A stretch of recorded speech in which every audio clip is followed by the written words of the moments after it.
ఉపాధి హామీ పథకానికి అర్థం పర్థం లేని జీరాంజీ పేరు పెట్టడం దారుణమని ఏపీసీసీ అధ్యక్షురాలు షర్మిలారెడ్డి అన్నారు. బాపట్ల జిల్లా ఇంకొల్లులో ఉపాధి హామీ పరిరక్షణ యాత్రలో భాగంగా జరిగిన రచ్చబండ కార్యక్రమంలో ముఖ్య అతిథిగా షర్మిల పాల్గొన్నారు.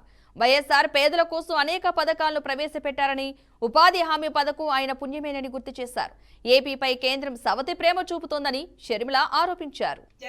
జగన్మోహన్ రెడ్డి గారు, చంద్రబాబు గారు ఇద్దరు కలిపి 11 లక్షల అప్పుల కుప్ప చేశారు. కనీసం ప్రభుత్వ ఉద్యోగస్తులకు జీతాలు ఇచ్చుకోవడానికి దగ్గర కూడా మన రాష్ట్రం దగ్గర డబ్బు లేవు. ఇలాంటి పరిస్థితిలో ఇప్పుడు ఉపాధి హామీకి అయ్యే ఖర్చు కూడా ఇక రాష్ట్రాన్ని పెట్టుకోమంటే రాష్ట్రం పెట్టుకోదు, ఉపాధి హామీ పని ఇవ్వదు.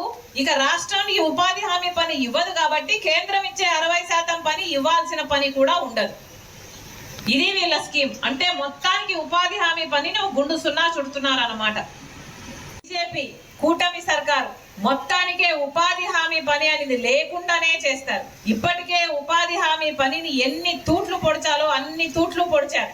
100 రోజులు పని ఇవ్వటం లేదు.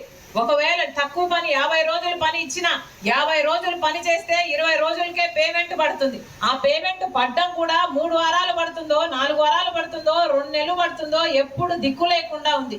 కనీసం ఈ సంవత్సరం తీసుకుంటే ఈ ప్రాంతం వాళ్ళే చెప్తున్నారు అసలు ఈ సంవత్సరం ఉపాధి హామీ పని పెట్టనే లేదమ్మా అని.